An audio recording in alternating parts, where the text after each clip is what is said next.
noches, estamos ahora con la congresista de Fuerza Popular, Úrsula Letona. Úrsula, buenas noches, ¿qué tal? Buenas noches, Jaime, gracias por la invitación. Bueno, hay varios temas, quizás los dos primeros los ha planteado el propio presidente de la República, o en fin, la discusión que ha habido en torno al tema, por ejemplo, de los Panamericanos. Roque Benavides, presidente de la CONFIEP, ha dicho: creo que deberíamos orientar todos los recursos que pudieran invertirse en los Panamericanos a reconstruir el área norte y Piura. En fin, espero que el público extranjero entienda que tenemos que reorientar los recursos para Piura, etcétera. Y el presidente ha respondido esto, a ver si podemos poner lo que dijo el presidente. Yo no conozco esa propuesta y la desconozco deliberadamente. El Perú ha aceptado ser el huésped para los Juegos Panamericanos en una competencia donde le ganamos a otros países. Sería realmente una tragedia no poder cumplir. Vamos a dedicarle todos los recursos necesarios a la reconstrucción. Los Juegos Panamericanos son en el 2019, no ahora. Bueno, Úrsula, comencemos con ese tema brevemente. ¿Cuál es tu opinión acerca de eso? ¿Deben suspenderse, hemos dicho, ya no realizar los Panamericanos? Mira, Jaime, nosotros en Fuerza Popular lo hemos señalado ya con antelación. Para nosotros las prioridades son otras. Creo que sería una desgracia, más que tener que explicar fuera del país que necesitamos ese dinero para reconstruir, para ayudar a la gente que hoy sufre las inclemencias del clima. Creo que es necesario tener ese mensaje social, ese mensaje de esperanza de que los recursos van a ser priorizados para ayudar a esa gente. O sea, yo creo que afuera nos van a entender perfectamente, y si no nos entienden, qué pena. Pero Juan Sepúlveda lo ha explicado claramente, ha dicho que en realidad no es que tengamos 4.000 o 5.000 millones de soles ahí guardados para los Panamericanos. No, es un proceso. Eso se va a gastar recién dentro de 1 o 2 años. Sí, es pero un proceso. La emergencia, sí, que no es que tengamos 4.000 para poder gastar, ya no gastar en esto y gastarlos ahora en pero hay que tener en cuenta, Jaime, hay un tema puntual. La brecha de infraestructura en el Perú es brutal. Infraestructura en Panamericanos nos va a dejar pues un buen estadio, nos va a dejar la villa deportiva, pero no más. O sea, si tenemos para gastar en los próximos año y medio 4.000 millones de soles, destinémoslos a cosas mucho más importantes, teniendo en cuenta la situación que atraviesa el país. Bueno, también el presidente se pronunció sobre el tema de la ideología de género, digamos, la discusión, el debate que se viene dando ya hace semanas en el Perú. Se le hizo una pregunta sobre este tema en el currículum, supuesta presencia de este tema en el currículo educativo, y esto fue lo que respondió. A mí lo que me interesa no es ninguna ideología de nada. Lo que me interesa es que los chicos y chicas tengan buenas oportunidades en su vida a través de una buena educación exigente y bien dada por los maestros. Eso es lo que tranquilos, presidente, que todo esto de género viene del gobierno anterior, nada tiene que ver. Sí, presidente. Pero todo esto de género ya se me perdió porque... Viene del gobierno anterior, dice el presidente. Ah, viene del gobierno anterior, pero después agregó algo más, que él no le... ¿Dónde tengo el texto? A ver, ¿dónde está el texto? A ver. Porque lo que dijo, a mí me dio la impresión de que de alguna manera, algo así como yo no tengo nada que ver con eso. Sí, él ha señalado que esto es un tema del gobierno anterior, que no tiene nada que hacer, y que lo que se busca es que los chicos tengan igualdad de oportunidades, ¿no? Viene del gobierno, yo no tengo que ver nada. O sea que lo que está diciendo, en mi buena cuenta, es que se está desprendiendo de ese tema, es decir, ya querría eliminar ese asunto, digamos, del currículum. ¿Es lo que tú lo entiendes así? Yo entiendo como que está tratando de deslindar la responsabilidad. Sin embargo, nosotros podemos ver que en los últimos 7 meses la discusión central en el Ministerio de Educación no ha sido cuántas escuelas tenemos que reconstruir o cuántas equipamiento tenemos que hacer en los colegios, sino cómo defender de la currícula la ideología de género. Entonces yo creo que eso es ¿Ustedes creen que hay ideología de género en la currícula? Bueno, hemos visto ciertos párrafos. El congresista Tubino en la última reunión de bancada leyó algunos párrafos, por ejemplo, para citarte uno que recuerdo, decía: soy José, soy arquitecto y mi pareja es Pedro y somos felices. Entonces, yo particularmente, yo tengo 4 niños y en mi casa mis hijos, la tolerancia, la empatía y todo lo que se pretende con esta discusión de crear y criar a los chicos en igualdad de género, que entiendo que es lo que propugna la ideología de género según los defensores, es un tema que nace en casa. Nace en casa y creo que cada papá o mamá le inculca a sus hijos. Pero más allá, como concepto jurídico, como concepto en nuestro, positivizado en nuestro ordenamiento jurídico, creo que hay que explicarlo, Jaime. Lo que hemos visto, la marcha multitudinaria que hubo, es un reclamo de un sector de la población que siente cierto temor ante un esquema que no les gusta. Lo que yo creo es que la ministra tiene que centrarse, en lugar de solamente defender la currícula, decir que no está, incluso modificarla, porque hemos visto una modificación hace unos cuantos días, es sentarse a explicar por qué esto no afecta a los niños, qué es lo que les preocupa principalmente a los padres. Eso que citaste del congresista Turino estaba, me parece, en una guía de orientación sexual que ha sido retirada hace 2 años. Entonces, ya no tiene ninguna vigencia, se está sacando cosas que no tienen vigencia. Bueno, él comentó en la reunión de bancada, nosotros vimos este tema, y en realidad, Jaime, yo creo que eso está en la esfera familiar, la crianza de los hijos. O sea que no debe haber nada respecto de la igualdad de género. Yo lo que sí creo es que los colegios, mis hijos están en un colegio laico, y a mis hijos en el colegio laico les enseñan bien claro que hombres y mujeres cumplimos iguales roles, que tenemos diferencias físicas, pero que en la práctica podemos hacer ambos casi todo. Pero de eso se trata, eso es lo que establece el currículum. Por eso yo creo que hay que explicarlo, Jaime. Lo que no ha habido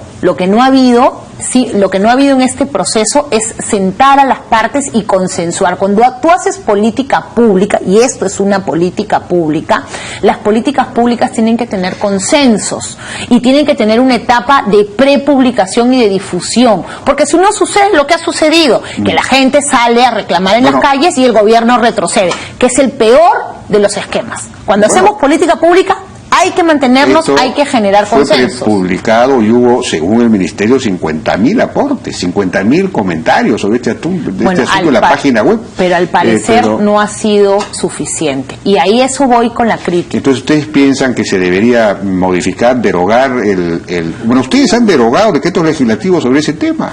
No, lo que nosotros hemos hecho, y qué buena la acotación que tú haces, cuando el Ejecutivo nos pidió las facultades delegadas, y eso es para que nos entienda la gente que nos está viendo, en la única mención a género, el propio Ejecutivo la acotó a violencia de género, feminicidio. Es decir, nos pidieron facultades para legislar en seguridad ciudadana en lo que se refiere a violencia de género, feminicidio, teniendo en cuenta todos estos crímenes horrendos de mujeres que hemos visto. Cuando vienen los decretos legislativos, cerca de 9 decretos legislativos hablaban de orientación de género, identidad de género o ideología de género. Al hacer la revisión de la Ley de Facultades Delegadas no hemos encontrado ninguna mención a estas categorías. Por lo tanto, en cada uno de los decretos legislativos que se han tratado de introducir, digamos, por error, estas categorías, las hemos eliminado. No creo que hayan introducido la categoría ideología de género, eso no está. Esa es la manera como el grupo, digamos, opositor de la marcha de No te metas con mis hijos designa la política, pero ese nombre no está como tal. Hablan de identidad de género, orientación sexual y otros criterios que han estado pues ahí en boga. Yo he recibido personalmente. ¿Ustedes nos han derogado todo eso? Nosotros hemos eliminado, hemos propuesto la derogación de esos artículos. ¿Por qué? Yo me he reunido con los papás de los chicos de la comunidad LGTBI, me he reunido con los mismos chicos de la comunidad LGTBI, unos chicos de juventudes de LGTBI, que mencionaban que estos decretos legislativos les permitían el respeto y visualizarlos como población objetivo, víctimas de vulneración de derechos. Totalmente de acuerdo. Hay supuestos en los cuales los chicos de la comunidad LGTBI, las chicas y los chicos son discriminados. Pero eso tiene que ser un proyecto de ley que nazca de la discusión y que sea una discusión abierta. En este caso, en las facultades delegadas, no ha habido la intención de los legisladores de delegar en el Poder Ejecutivo este tema, ni tampoco hubo la solicitud del Ejecutivo, déjame legislar respecto a los derechos de la comunidad LGTBI. Pero si esos, digamos, ¿qué proponían esos decretos legislativos en esos puntos? Porque eso ya está en el currículum, digamos, la idea de que tiene que haber hay igualdad un de decreto género. Legislativo, especialmente lo recuerdo, el 1323, que penaliza la discriminación por orientación sexual. O sea, incorpora como uno de los supuestos de discriminación y por lo tanto lo penaliza con pena efectiva de cárcel, también incluyendo la categoría por orientación sexual.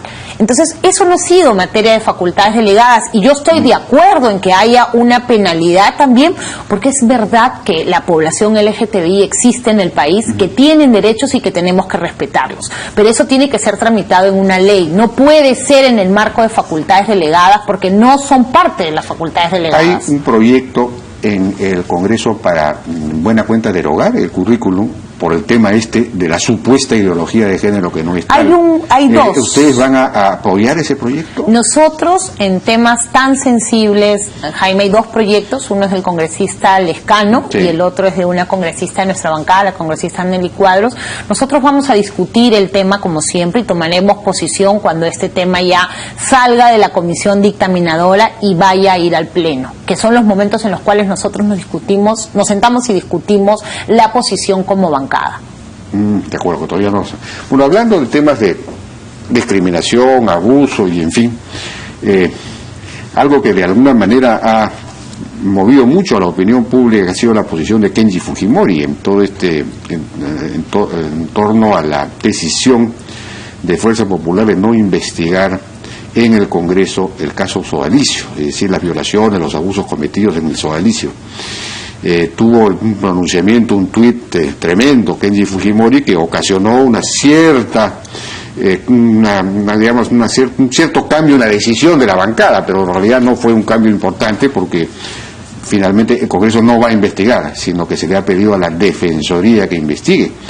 Ahora, yo he estado revisando la ley y la Defensoría ha dicho que va a investigar, que nosotros queríamos tener acá al Defensor del Pueblo, porque estoy revisando la ley de la Defensoría y la Defensoría no, según su ley, sus investigaciones, cuando habla de investigación es solamente en relación a abusos o decisiones tomadas por el Estado, no por particulares, es decir, la Defensoría defiende al particular, al ciudadano frente a abusos del Estado, no digamos en general, ¿no? Y cuando habla de investigaciones en particular, por ejemplo, el artículo 9 de la Ley Orgánica, el Defensor del Pueblo está facultado en ejercicio de sus funciones para iniciar y proseguir de oficio o a petición de parte cualquier investigación conducente al esclarecimiento de los actos y resoluciones de la administración pública, etcétera, ¿no? Yo te agradezco, Jaime, de verdad, esta pregunta, porque es un tema que se ha venido especulando mucho. Yo he recibido bastantes ataques en las redes porque yo me adherí a la moción de Alberto de la Esa era otra pregunta que tenía. A quien conozco hace muchos años y respecto de quien tengo el mayor de los respetos, yo me adherí a la moción en el entendido que como nueva parlamentaria, esta comisión investigadora iba a poder determinar o iba a hacer algo para escuchar a las víctimas, para zanjar estas atrocidades. Cuando fuimos nosotros los miembros de la comisión, los miembros de Fuerza Popular que pertenecemos al Consejo Directivo, camino de la bancada hacia el Congreso, Lucho Galarreta y otros de los miembros comenzaron a explicar que la comisión investigadora no tiene ningún fin, que todas las comisiones investigadoras en el Congreso, la gran mayoría no han logrado ni siquiera hacer que la Fiscalía reabra un caso, acordémonos del lamentable caso de Utopía, y que las comisiones investigadoras más han servido para fines políticos. En ese trayecto, nosotros, y yo por eso quiero hacer mención al proyecto de ley 1022, presentamos el 7 de marzo, el mismo día que se discutió este tema a las 6 de la tarde en el Consejo Directivo, nosotros a la 1 de la tarde ya habíamos presentado este proyecto de ley. O sea, no es una reacción al tuit de Kenji Fujimori. Este es un proyecto de ley que nació de la preocupación, yo lo suscribo también, es un proyecto que nació justamente de los comentarios que se hicieron respecto a las comisiones investigadoras. Nosotros con este proyecto de ley, este proyecto de ley que se presentó antes del tuit de Kenji Fujimori, o sea, el tuit de Kenji no nos ha hecho reaccionar como se ha especulado. Este proyecto declara de lesa humanidad la violación sistemática de niños y además declara su imprescriptibilidad. Como muchas personas se recordarán, hace poco en el caso del Frontón, el tribunal... ¿Por qué no hay comisión investigadora? Permíteme que termine la idea. El Tribunal Constitucional señaló que en el caso del Frontón, los delitos de lesa humanidad incluso son retroactivos. Nosotros vamos a aprobar esta ley. Y la vamos a aprobar para que se declare de lesa humanidad las violaciones de niños sistemáticas como la del sodalicio. Y van a ser imprescriptibles, con lo cual al día siguiente que se apruebe esta ley, el Ministerio Público tendrá la obligación de empezar a investigar los casos del sodalicio. En el sodalicio no había niños, había jóvenes. También, niños y jóvenes. O sea que no se aplicaría al caso del sodalicio. Violación sistemática de niños y adolescentes. Se refiere a las violaciones sistemáticas, pero haciendo uso abusivo. Es el caso del sodalicio. Espérame, Jaime, para terminar la idea. Además, luego de este proyecto presentado, antes de tomar la decisión y de emitir nuestro voto por el archivo de la comisión, nos sentamos también a revisar, como tú has hecho, la ley de la Defensoría del Pueblo. Y hay una figura que funciona en la Defensoría del Pueblo y está en su ley, que es la del amicus curiae. El amicus curiae es una figura jurídica en función de la cual la Defensoría acompaña a las víctimas en un proceso de investigación de la Fiscalía y en un proceso judicial. Y colabora, puede presentar recursos, puede sustituir a las partes en el trámite de estas investigaciones y exigir que la actuación de estas autoridades al considerarse este crimen de lesa humanidad sea lo más diligente posible. Pero eso no tiene nada que ver con una investigación. Es decir, que la investigación, Jaime, la tiene que hacer el Ministerio Público, no la va a hacer el Congreso. Por ejemplo... Pero no la puede hacer la Defensoría. Ustedes le han soplado la pluma a la Defensoría. No. Pero la pregunta es, ¿por qué Úrsula Letona firma esta moción para que se establezca, se crea esta comisión y después retire en buena cuenta la firma? Porque, digamos, da la impresión de que la disciplina es tan fuerte en Fuerza Popular, hay una especie de Gestapo ahí porque son varios los que han retirado su firma y los que finalmente han decidido que no haya comisión de investigación cuando habían firmado porque sí haya. Entonces, ¿qué pasa ahí? Pierre Figari, Ana Vega, Keiko Fujimori tienen tanta fuerza que pueden obligar a los congresistas de esta manera en un tema tan delicado. Contra eso reaccionó Kenji. No, Jaime, a mí de verdad ni Keiko, ni Ana, ni Pierre se comunicaron conmigo o con alguien de los que estuvimos en el Consejo Directivo para pedirnos que votemos por el archivo. Entonces, nosotros lo decidimos camino a la reunión y en el entendido que teníamos el proyecto de ley más las otras alternativas. Camino a la reunión, conversando en el pasillo, ¿cómo se puede tomar una decisión tan delicada? No es en el pasillo, Jaime, ya habíamos presentado el proyecto de ley y decidimos opinar por el archivo en el entendido que el congresista Velázquez Quesquén había pedido, en coordinación con la congresista Arauz, la modificación a una comisión normativa. Y nosotros, normativa no, porque nosotros ya presentamos el proyecto. Entonces, un subgrupo de trabajo. Y ahí me quiero referir, Jaime, porque se ha dicho mucho, un subgrupo de trabajo va a ser lo mismo en la comisión investigadora. Si al momento de citar y de escuchar a las víctimas, y al momento de querer citar a los victimarios, los miembros del sodalicio, el subgrupo de trabajo se da cuenta que estos señores no van a ir o que no hay mecanismos para traerlos de grado fuerza, el subgrupo de trabajo puede pedir al Pleno facultades para ejercer ese grado fuerza. Es mentira que no puede hacerlo, el reglamento del Congreso lo prevé. Pueden decir en ese momento, oye, no vienen los del sodalicio, fulano, mengano y sutano, te pido, Pleno del Congreso, que me des facultades para ese tema. Con lo cual tienes dos vías paralelas que avanzan, Jaime, y esta medida, le duela, le fastidie, les moleste o no la entiendan, es mucho más efectiva que una comisión investigadora que íbamos a ver los frutos en 6 meses. Pero este subgrupo de trabajo en la Comisión de Justicia, según lo que se ha establecido o la manera como ha sido diseñado, su función es seguir el trabajo de la Defensoría, es decir, supervisar, informarse de lo que la Defensoría hace. No tiene las facultades de hacer investigación por sí mismo. La investigación, según ustedes mismos, la va a hacer la Defensoría, no el Congreso. No, ahí hay un error conceptual. La Defensoría no va a investigar. La Defensoría va a aplicar el amicus curiae, que es una figura que va a colaborar con las investigaciones en esta ley. Entonces el Congreso va a investigar. Quien tiene que investigar, Jaime, es la Fiscalía. El Congreso no investiga, el Congreso no investiga, y ese es algo, y te voy a poner un ejemplo. Las víctimas, según la ley, tienen que brindar su testimonio en una cámara Gesell. Empecemos por ahí. En el Congreso no tenemos cámara Gesell, porque vamos a adquirir una cámara Gesell para escuchar a las víctimas, no. Lo que está proponiendo es que este subgrupo de trabajo adopte los mecanismos, una audiencia pública para escuchar a las víctimas, una sesión reservada, los mecanismos que sean más viables. El Congreso no realiza investigación, no hay, el otro día leí un artículo en El Comercio haciendo símiles de investigación. Este es el primer caso de violación sistemática que se plantea. Me has dicho que en el camino a la reunión esta decidieron cambiar su voto, en fin, su adhesión. No, decidimos, el acuerdo de bancada fue archivado. La Galarreta les hizo ver que las comisiones investigadoras no funcionan, no producen. Entonces van a desactivar, me imagino, todas las comisiones investigadoras. Y yo siempre he pensado que no tiene mucho sentido que el Congreso investigue algo que ya está siendo judicializado. Es lo que por ejemplo, la hecho. Comisión Lavallato, ¿la van a eliminar? La Comisión Lavallato tiene un plazo, y lo que se ha hecho en este Congreso bajo la dirección de Luz Salgado es restringir la actuación de las comisiones. ¿Y por qué la Comisión Lavallato existe? Porque la Comisión Lavallato va a determinar responsabilidad política de los expresidentes, de los exministros, de los exfuncionarios.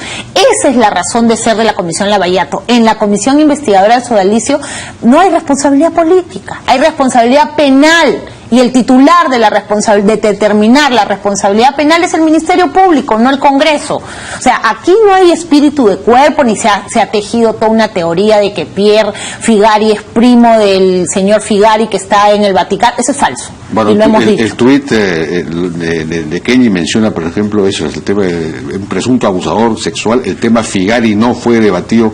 Por algo mencionó la palabra Figari. Yo creo que hay una especie de... Sí, nosotros le hemos preguntado, nosotros hemos tenido reunión de bancada con Kenji y le hemos preguntado, él se ha expresado por qué su incomodidad, es una posición personal, y finalmente la propuesta integral, proyecto de ley, su grupo de trabajo, más Defensoría del Pueblo, fue votada en reunión de bancada posterior al tuit de Kenji, y todos en mayoría hemos aprobado esa propuesta. ¿Qué les ha parecido el artículo? A mí me pareció muy bueno el artículo publicado por Kenji Fujimori ayer en El Comercio, donde dice, por ejemplo, qué implicaba la formación de una comisión investigadora en el Congreso. Más allá del ininteligible en el lenguaje legal, es sencillo, simplemente escuchar a las víctimas y también a los supuestos victimarios, por poderosos que fueran.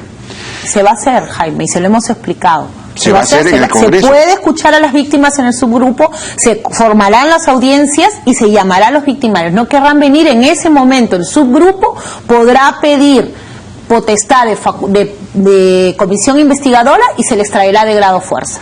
Y ya lo hemos analizado, hemos revisado, y ahí está. Yo se lo he explicado a Alberto Belaúnde, Jaime. Se lo he explicado con el reglamento en la mano y con los proyectos presentados. Ahora, después Kenji escribe, la política, el liderazgo político en el mejor sentido de la palabra, no es nada en sí mismo si no se halla al servicio de una causa. Cuando se busca el poder sin una causa que lo trascienda, es soberbia, un narcisismo sin límites, que ya no sabe dónde detenerse, que de pronto ya... ¿No hay aquí una crítica a la conducción, a su hermana en el fondo?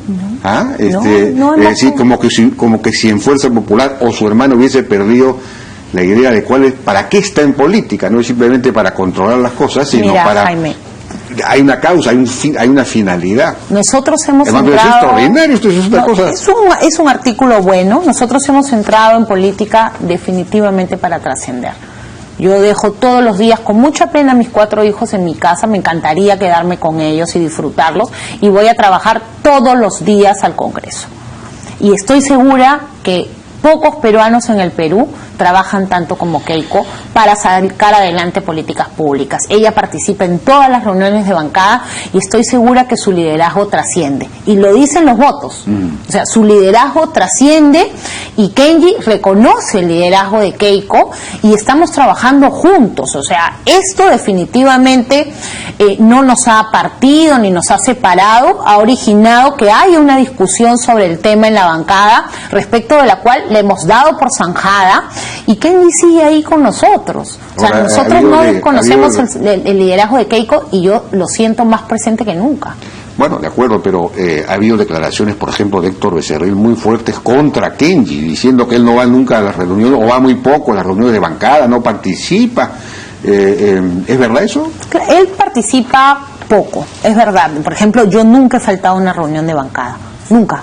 Voy a todas, así esté muerta, cansada, son bastante tarde, es verdad, pero él va poco, pero yo lo he visto varias veces, participa, yo creo que también es fruto del momento. Nuestros adversarios políticos han aprovechado este tuit para hablar de un partido y la verdad es que nosotros les queremos... ¿No está, digamos, de alguna manera buscando la alternativa, la posibilidad de ser candidato del 2021? No, yo lo he conversado personalmente con él cuando han salido estos rumores o cuando salió el tuit anterior, y él lo que quiere es hacer una vida normal, quiere tener presencia en la política, está trabajando muy duro, tiene mucha presencia social, y yo creo que le falta todavía muchísimo para pensar en aspirar a un sillón presidencial. Yo creo que fácil puede construir un liderazgo.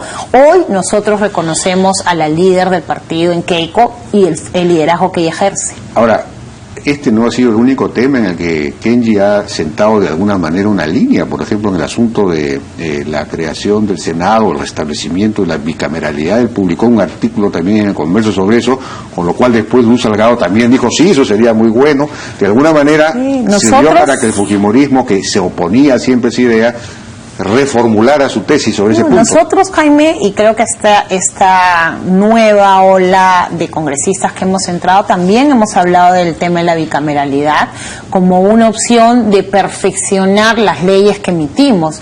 Y nuevamente, a eso va la vocación de servicio. Fácil aprobar la bicameralidad implicaría que muchos se queden fuera, pero creo que hay que dejar un legado, que finalmente estamos ahí para hacer algo en beneficio del país, y sin duda la bicameralidad es un mecanismo que permitiría tener leyes mucho más reflexivas. Ahora, este sistema de la unicameralidad también tiene beneficios, sino que lamentablemente no se han venido cumpliendo, no se prepublican las leyes, constantemente se exonera del trámite de comisiones. O sea, hay que sincerar los procedimientos y lo que hay que hacer es nunca negarlos al cambio. Yo creo que los cambios en algunas ocasiones asustan, pero los cambios tienen que medirse y perfeccionarse. Para cerrar esta parte de la entrevista y antes de pasar a una pausa, de todos modos sigue llamando la atención la manera como 4 o 5 congresistas de Fuerza Popular que habían suscrito la moción para crear esta comisión investigadora sobre el sudalicio retiraron en buena cuenta esa moción y decidieron no. Entonces da la impresión de que hay una especie de recibieron una orden. Oigan, ustedes alíñense en este punto.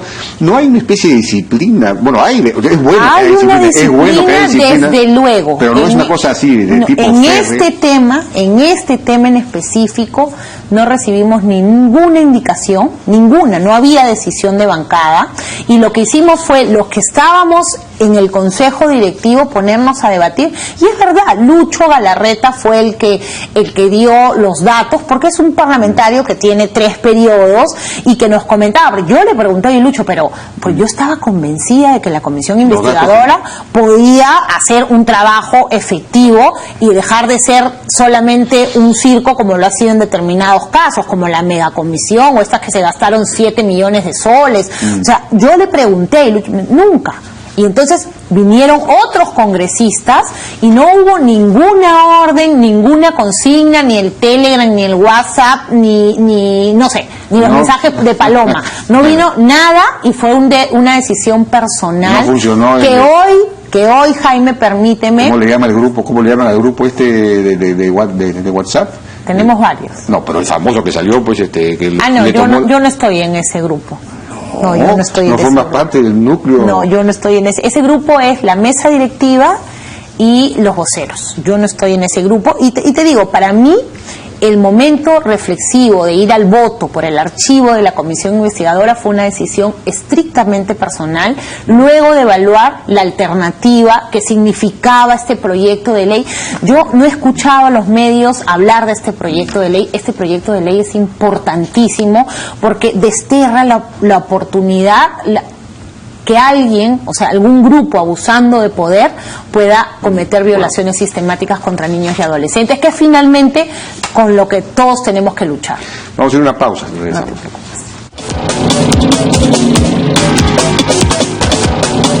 Seguimos conversando entonces con Úrsula Letona, congresista de Fuerza Popular.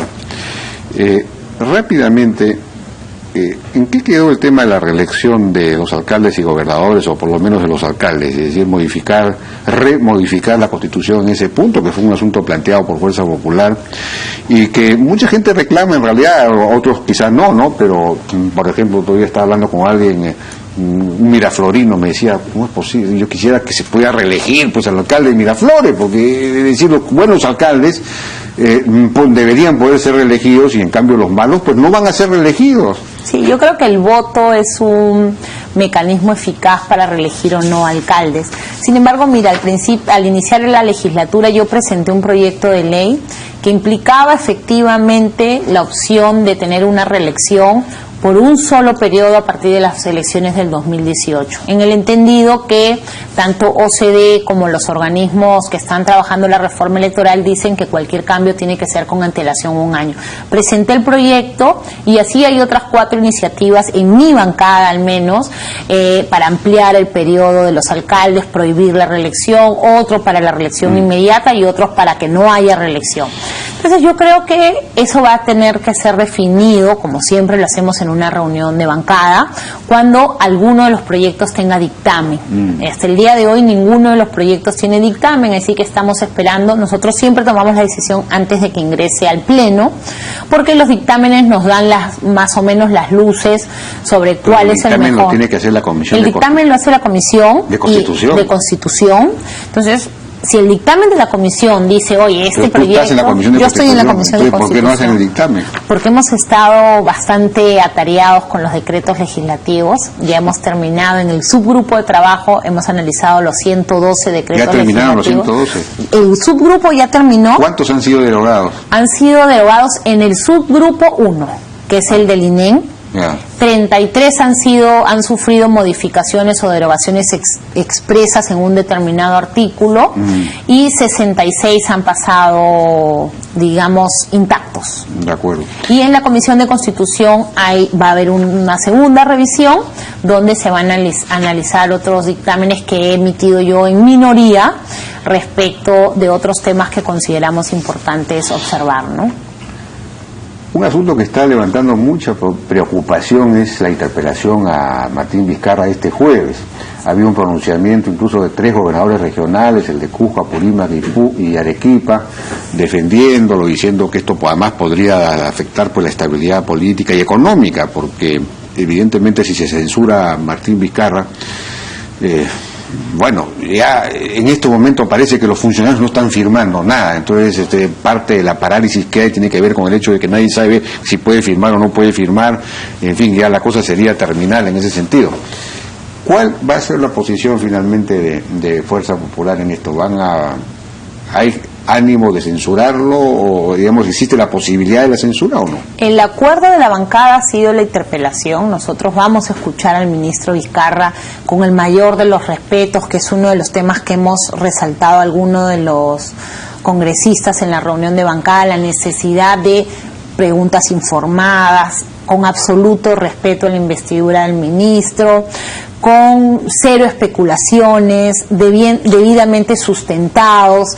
Y yo, por ejemplo, he leído, como tú sabes, Jaime, yo tengo una experiencia previa en el Poder Ejecutivo. A mí me extraña muchísimo, por ejemplo, que la viceministra haya firmado la adenda.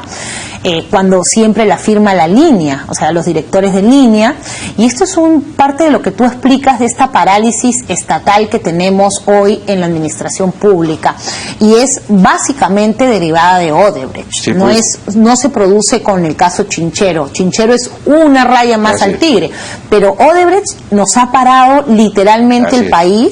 Tenemos funcionarios que en consorcios no quieren pagar las penalidades o las adendas o los adicionales por el simple hecho de que Odebrecht es miembro del consorcio, o peor aún cuando ven pues que hay marchas y contramarchas, tanto a nivel de Contraloría, que es un problema, el Sistema Nacional de Control hay que mirarlo y hay que ponernos a trabajar para perfeccionarlo. O sea, no puede ser que la Contraloría dé opinión favorable al proyecto y después se desdiga y después salga el Contralor a decir, no, sí, nos dimos cuenta que está mal. Alarcón es una persona que habla demasiado, ¿no? ¿O no? Yo veo una persona muy activa en televisión, y creo que eso no le hace bien, porque el Contralor tiene la obligación de emitir opinión en control concurrente o posterior. Además hay una especie de feria de acusaciones y denuncias. Y eso le hace mal a la independencia del Sistema Nacional de Control respecto del Poder Judicial, porque si el juez ve al Contralor en la televisión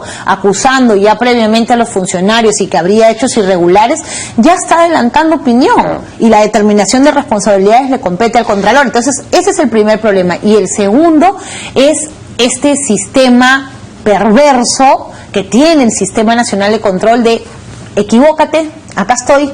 Cuando te equivocas recién hablo. Entonces, ese es un sistema perverso, es obsoleto completamente en los sistemas de control del mundo. ¿Van a dar una nueva ley sobre eso? Estamos trabajando un proyecto integral de reforma del Sistema Nacional de Control, de lo que respecta a la inversión pública y las asociaciones público-privadas, justamente para reactivar los proyectos de inversión que están paralizados. Entonces, ¿qué hacemos para enfrentar el efecto Odebrecht, que está efectivamente paralizando todo, y con el peligro de que se corte la cadena de pagos, y en ese caso sí implosionamos? Sí, ¿qué hacemos? ¿Qué se puede hacer? Yo lo que creo es que hay que identificar proyectos que no tengan similitudes con lo que ha venido ocurriendo, y me voy a referir, en Facebook hace una semana hubo un cuadro que emulaba la IRSA con Chinchero.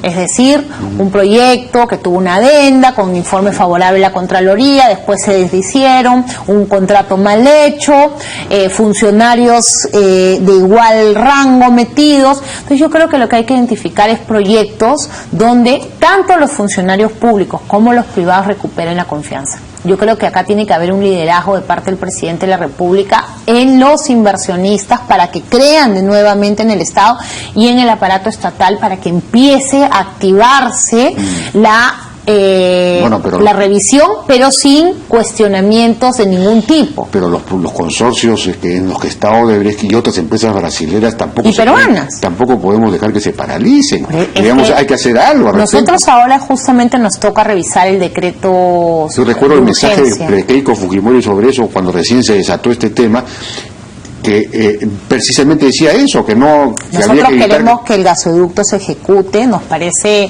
bastante tiempo que vaya recién a noviembre la inauguración de unas bases.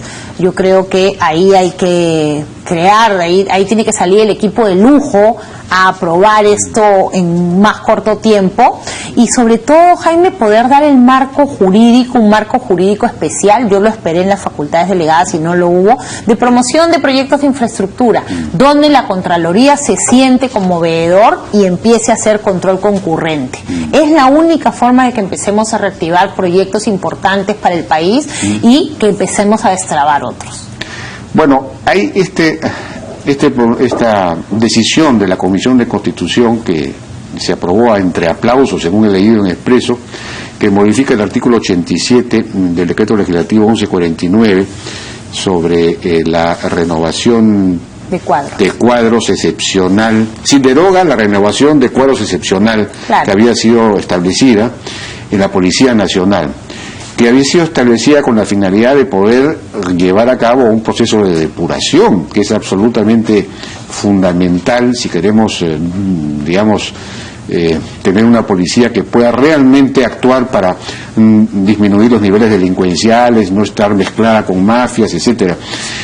Pero ustedes han derogado, han cortado, han cerrado esa puerta. Sí, lo que pasa, Jaime, es que esta depuración de la Policía Nacional, y no es que lo hayamos dicho en la Comisión de Constitución o en el subgrupo de trabajo, tiene que observar 3 criterios que han sido establecidos no por Úrsula Letón o Miguel Ángel Torres, han sido establecidos por el Tribunal Constitucional. ¿Qué ha dicho el Tribunal Constitucional respecto de la ruptura del vínculo? Y en la Policía Nacional, donde hablamos de los buenos oficiales o suboficiales con proyectos de vida en la institución, ha dicho el despido tiene que o el pase al retiro tiene que ser en uso de una discrecionalidad razonable y proporcional, tiene que estar debidamente motivado, y tercero, tiene que ejercerse esa discrecionalidad dentro de márgenes. En este caso, la propia norma es tan mala, está tan mal hecha, que lo que dice es que por razones operativas y sin expresión de causa se podrá pasar al retiro a policías. Bueno, no dice sin expresión de causa, ¿no? Sí, dice porque lo que dice es que por razones institucionales, por razones del... Pero eso es una motivación. Pero es que el tribunal ha definido que la motivación tiene que tener un sustento, tiene que tener una causa, y ahí no hay causa. Es pase al retiro por razones operativas. Por razones de las necesidades estructurales de la institución. Pero eso no es un motivo para que tú le puedas decir a un policía, y me pongo en el caso del policía honesto, que tú le digas, por ejemplo, salió un general de la sanidad que tiene una hoja de vida impecable, de verdad, yo le he revisado el legajo, y al señor lo habían invitado al retiro, es un coronel, perdóname, que lo habían invitado al retiro porque no había querido ir a ver a la mamá de un alto funcionario del Ministerio del Interior que estaba en su casa mal. Y le dijo, señor, pero es una arbitrariedad que se permite, pero es lo que ha hecho la norma. Pero en el Perú siempre, en todos los decretos legislativos, en las leyes de la policía, siempre se ha permitido, siempre existe la renovación por cuadro regular, normal, ordinaria. Y es así. Que es exactamente igual, es decir, no hay ningún tipo de motivación individual. Si hay motivación individual, no hay. Individual, se dice, usted, señor, dentro del rango de edad, usted no va a ascender. Ese es el primer motivo. Usted no tiene, en su proyección usted no va a ascender porque usted no ha aprobado ningún examen, usted no ha hecho el curso. Eso vale como motivo. Es que eso vale como motivo. Acá no hay expresión de causa. Bueno, o sea, es la lista, chao. Eso es lo que ha pasado. No dice que no hay expresión de causa. No hay expresión de causa, Jaime. Hemos revisado 7 casos que han ido a la comisión. Hemos recibido a todos los policías que han querido, oficiales, suboficiales, asimilados. Nos hemos reunido con perro, pericote y gato.